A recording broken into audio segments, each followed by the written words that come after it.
Hello student, noble online classes में फिर से एक बार आपका स्वागत है। तो स्टूडेंट, अब से पहले हम दर्पण के बारे में पढ़ चुके हैं। हमने जाना था कि भाई दर्पण किस सिद्धांत पर कार्य करता है और दर्पण जो है कितने प्रकार के होते हैं। तो दर्पण के बारे में पढ़ा था। दर्पण दो प्रकार के होते हैं, समतल दर्पण और गोले दर्पण। ठीक है, समतल दर्पण के बारे में प्रीवियस वीडियो में 2 वीडियो बना चुका हूँ। ठीक है, आज मैं आपको गोले दर्पण के बारे में पढ़ाने वाला हूँ। गोले दर्पण किसे कहते हैं, गोले दर्पण के बारे में जानेंगे और ये कितने प्रकार के होते हैं।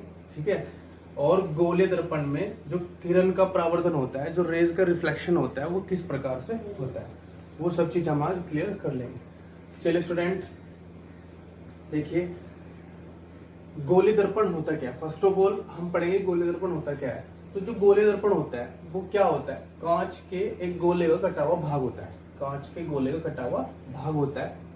ठीक है, और जिसकी एक सतह क्या होती है, पॉलिश्ड होती है। वो इसलिए ताकि प्रकाश का परावर्तन हो सके। अगर ये ट्रांसपेरेंट होगी तो क्या होगा, ये इससे पार होकर चली जाएगी और परावर्तन नहीं होगा। परावर्तन के लिए जो एक सतह है वो आपकी पॉलिश्ड होनी चाहिए।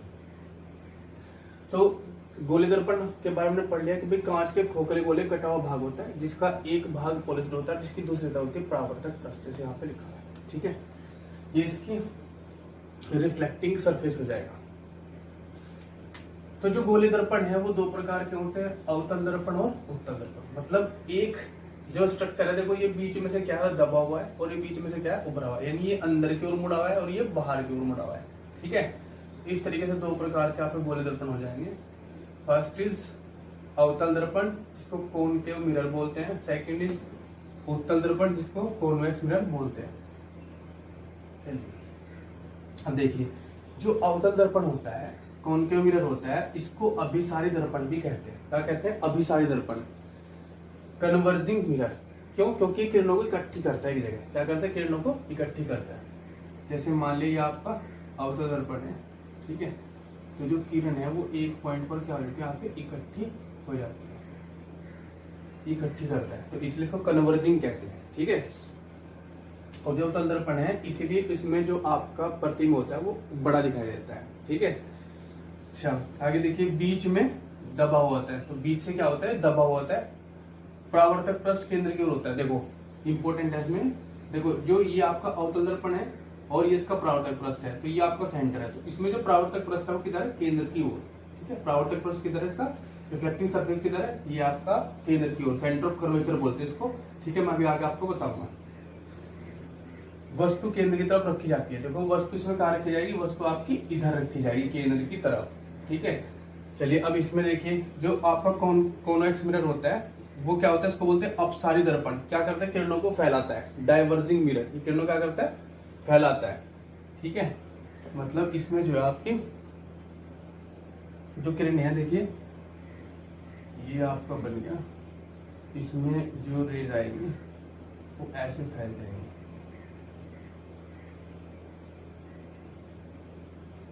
समझ लो ना, ये ऐसे टकराएंगे और ऐसे फैल जाएंगे। ठीक है, तो इसको बोलते हैं अपसारी दर्पण, या इसको बोलते हैं आपका डाइवर्जिंग मिरर। ठीक है, ये बीच में से उभरा होता है, वो बीच में से दबा होता है, ये बीच में से क्या होता है, उभरा होता है। परावर्तक पृष्ठ केंद्र से दूसरी तरफ होता है। देखो इसका जो केंद्र है वो इधर है, और जो परावर्तक पृष्ठ है वो किधर, इधर है। वस्तु इधर रखी जाएगी सामने, यहाँ पे वस्तु हमेशा परावर्तक पृष्ठ के सामने रखी जाती है। तो इसमें क्या है, केंद्र से दूसरी ओर है, और जबकि इसमें क्या था, इसमें केंद्र की ओर था। तो उत्तल दर्पण जो कॉनकेव मिरर है वो बीच में से उभरा हुआ होता है, और उसमें जो वस्तु होती है वो केंद्र से दूसरी तरफ रखी जाती है। ठीक है, इसको अपसारी दर्पण भी कहते हैं। क्योंकि किरणों को क्या करता है, फैलाता है, बीच में से उभरा होता है। परावर्तक पृष्ठ केंद्र से दूसरी ओर होता है, वस्तु केंद्र की ओर नहीं रखी जाती। इसमें वस्तु कहाँ, इधर रखी जाएगी। ठीक है, अब देखिए स्टूडेंट, कुछ फैक्ट्स वगैरह हैं जो आपके गोले दर्पण के बारे में हमें कुछ जानना है। ठीक है, कुछ फैक्ट्स को जानना है, उसे देख लेते हैं। ठीक है, देखो जो गोले दर्पण है ये आपका मैंने बनाया अवतल दर्पण, और ये बनाया मैंने यहाँ पे उत्तल दर्पण, कॉनकेव मिरर और कॉन्वेक्स मिरर। तो जो ये आपका दर्पण है, दर्पण का जो मध्य बिंदु है, दर्पण के मध्य बिंदु क्या कहता है, पोल कहा जाता है। किसी भी दर्पण के मध्य बिंदु क्या कहता है, पोल कहा जाता है, ध्रुव कहा जाता है। ठीक है, जो गोलीय दर्पण होता है, जो पूरा गोलीय दर्पण होता है, गोलीय दर्पण का केंद्र, गोलीय दर्पण का केंद्र वो कहलाता है आपका सेंटर ऑफ कर्वेचर, वक्रता केंद्र। तो जो आपका दर्पण का मध्य बिंदु पोल कहलाता है और गोलीय दर्पण का जो केंद्र होता है वो सेंटर ऑफ कर्वेचर बोलते हैं। सेंटर ऑफ कर्वेचर से पोल को मिलाने वाली जो लाइन होती है, सेंटर ऑफ कर्वेचर से पोल को मिलाने वाली लाइन, वक्रता केंद्र से ध्रुव को मिलाने वाली लाइन प्रिंसिपल एक्सिस या इसको मुख्य अक्ष कहते हैं। देखो मैंने यहाँ पे लिखा है, जो आपका सेंटर ऑफ कर्वेचर है से पोल को मिलाने वाली जो सीधी रेखा होती है उसको कहते हैं मुख्य अक्ष या प्रिंसिपल एक्सिस बोलते हैं। सेंटर ऑफ कर्वेचर से पोल तक की जो डिस्टेंस होती है, सेंटर ऑफ कर्वेचर से पोल तक की जो डिस्टेंस होती है उसको बोलते हैं रेडियस ऑफ कर्वेचर, वक्रता त्रिज्या। ठीक है, कहां से कहां तक? सेंटर ऑफ कर्वेचर से पोल तक की जो डिस्टेंस होती है उसको बोलते हैं रेडियस। अब देखिए सेंटर ऑफ कर्वेचर और जो पोल है उनका जो मिड पॉइंट होता है, सेंटर ऑफ कर्वेचर और पोल का मिड पॉइंट कहते हैं focus, focal length, sorry focus point बोलते हैं, फोकल पॉइंट बोलते हैं इसको। और यहां से यहां तक की डिस्टेंस जो होती है वो आती है आपकी फोकल लेंथ, यानी फोकस दूरी इसको बोलते हैं। तो मीन्स फोकस दूरी क्या हो जाएगी? फोकस दूरी हो जाएगी F बराबर R/2, F बराबर R/2। क्यों? क्योंकि देखो यहाँ पर ये मिड पॉइंट है, ये टोटल R है और ये कितनी है F, यानी इसकी हाफ हो जाएगी। F इजिकल टू क्या हो जाएगा? R/2। तीसरा यहां तक समझ में आ गया? अच्छा, ऐसे आपका ये उत्तल दर्पण में दोनों के लिए सेम रहे, गोलीय दर्पण में ये सारी चीजें जो है अलग मैंने आपको पॉइंट आउट करवा दिया कि भाई सेंटर ऑफ कर्वेचर क्या होता है, फोकल पॉइंट क्या होता है, पोल किसे कहते हैं और आपकी जो रेडियस ऑफ कर्वेचर क्या होता है। ठीक है, अगर आप नहीं समझ में आ रहा तो एक बार फिर से वीडियो को रिवाइज करके देख लेना। ठीक है, अब देखिए आगे इसमें देखिए जो आपका अवतल दर्पण होता है, जो अवतल दर्पण होता है उसके यूज क्या होते हैं। तो देखो इसका उपयोग कहां पर किया जाता है। तो देखिए मैंने कहा कि ये क्या करता है, किरणों को इकट्ठी करता है। जब किरणों को इकट्ठी करेगी तो इकट्ठी करने का मतलब देखो एकता में क्या होता है, बल होता है, तो उसमें स्ट्रेंथ काफी होगा, स्ट्रेंथ काफी होगी तो क्या होगी, काफी दूर तक जाएगी। ठीक है ना, लॉन्ग पाथ को फॉलो करेगी, काफी दूर तक जाएगी। ठीक है, तो इसलिए इसका प्रयोग इसमें क्या आता है, सर्च लाइट में। ठीक है ना भाई, देखो अगर मान लिया हम दो तरह की लाइट, एक तो हमारा ये वाली लाइट होगी जो किरणों क्या करिए फैला रही है ऐसे करके। ठीक है, ये काफी दूर तक ऐसे क्षेत्रफल एरिया जो है काफी कवर कर लेगी। और एक जो है ये लॉन्ग डिस्टेंस तक जाएगी, ये किरणों को फैलाती नहीं है। ठीक है, ये आपकी जो रेज है उनको फैलाती नहीं है, ये क्या करती है, इसको दूर तक ले जाती है। टॉर्च जो ठीक है ना, जो सर्च लाइट होती है उसमें भी किसका प्रयोग क्या आता है, ये क्या आता है आपका अवतल दर्पण। ठीक है, और जो किरणों को फैलाती है उसको स्ट्रीट लाइट बोलते हैं, वहां पर प्रयोग क्या आता है, किसका, उत्तल दर्पण का प्रयोग क्या आता है, स्ट्रीट लाइट।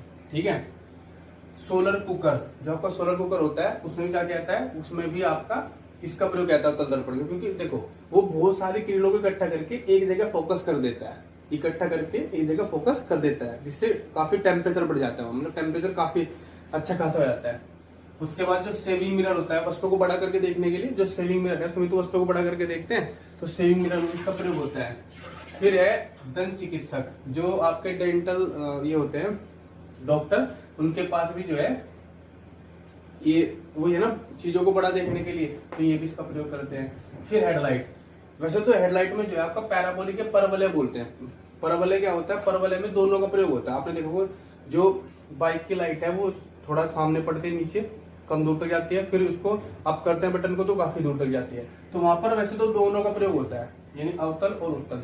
ठीक है, लेकिन आपको जो है ऑप्शन के हिसाब से आंसर देना। अगर ऑप्शन में आपके बोथ नहीं है, यानी अवतल दर्पण उत्तल दर्पण नहीं है, तो आपको हो जाएगा हेडलाइट में कौन सा, अवतल दर्पण हो जाएगा या उत्तल दर्पण हो जाएगा या दोनों हो जाएंगे। ठीक है, अच्छा अब इसमें देखिए भैया उत्तल दर्पण में, उत्तल दर्पण में आपका क्या है, स्ट्रीट लाइट। मैंने आपको बताया था जो स्ट्रीट में जो ये पोल वगैरह होते हैं उनपे जो लाइट लगी रहती है उसको स्ट्रीट लाइट बोलते हैं। किरणों क्या करती है, फैलाती है, एरिया बड़ा करती है देखने के लिए। ठीक है, उसके बाद देखिए वाहनों में साइड मिरर, जो आपके वाहन होते हैं, कार हो गया है ना, बाइक वगैरह हो गया, तो उनमें जो साइड मिरर लगे रहते हैं उनमें इसका प्रयोग किया जाता है, उनमें प्रयोग किया जाता है उत्तल दर्पण का।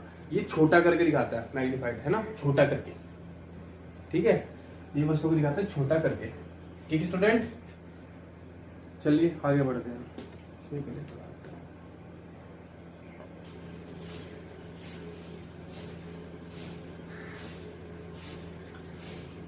देखिए स्टूडेंट, अभी हम पढ़ने वाले हैं किरण का परावर्तन, रिफ्लेक्शन ऑफ रे। मतलब जो रे है वो किस तरीके से गोले दर्पण के अंदर रिफ्लेक्ट करती है, उस पर जब पढ़ते हैं तो कैसे रिफ्लेक्ट होता है, क्या उसमें परिवर्तन होता है। ठीक है, तो उसके बारे में पढ़ेंगे।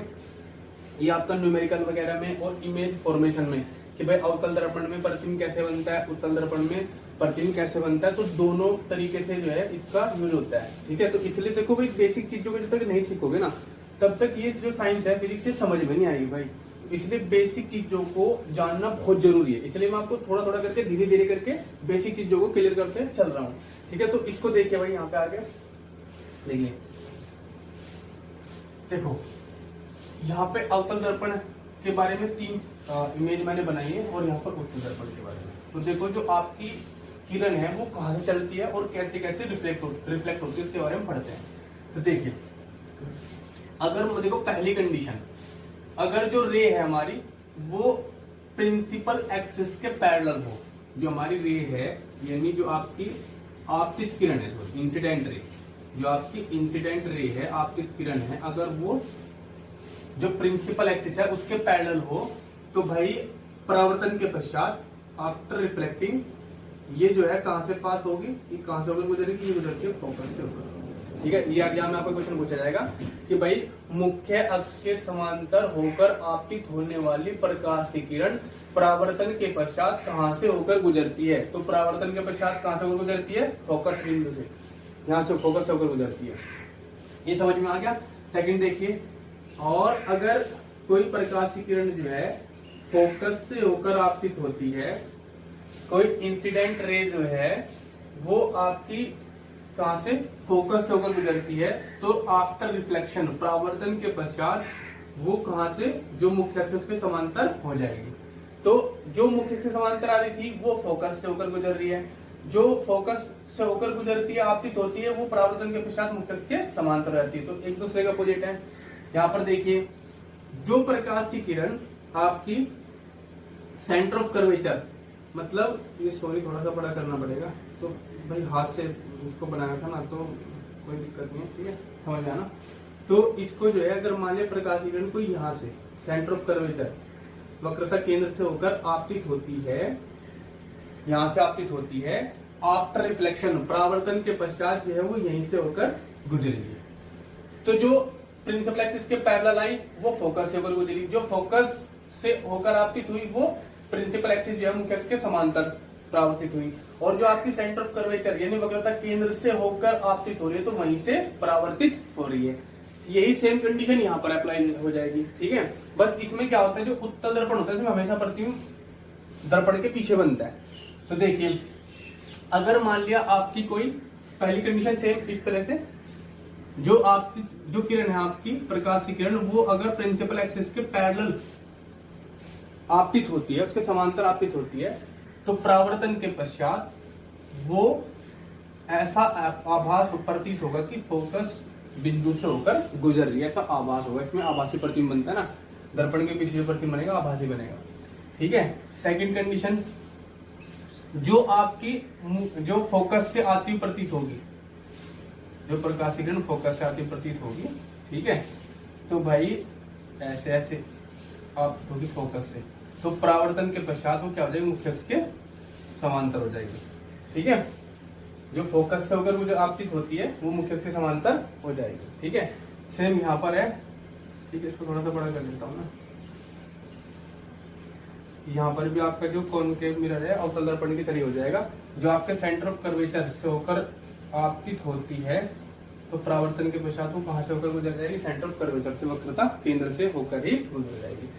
आई होप स्टूडेंट कि ये जो सारी चीजें आपके अच्छे समझ में आ गई होंगी। ठीक है, वीडियो को बार बार रिवाइज करके रिपीट करके तो अच्छे से इनको देख लेना। ठीक है, तो स्टूडेंट फिर आगे जो है मैं आपको नेक्स्ट वीडियो लेकर आऊंगा अवतल दर्पण में प्रतिबिंब का बनना और अवतल दर्पण के बारे में, उसके बाद उत्तल दर्पण। तो जो आपका लाइट चैप्टर है उसमें सब कुछ मैं आपको कराने वाला हूँ। ठीक है, तो स्टूडेंट बस आपको ये करना है, अगर आपको वीडियो अच्छी लगती है तो उसको लाइक करना है, चैनल को सब्सक्राइब करना है और इसको शेयर करना है ज्यादा से ज्यादा स्टूडेंट के पास, ताकि वो भी इसका बेनिफिट ले सके। ठीक है स्टूडेंट, चलिए मिलते हैं नेक्स्ट वीडियो में, तब तक के लिए गुड बाय, टेक केयर।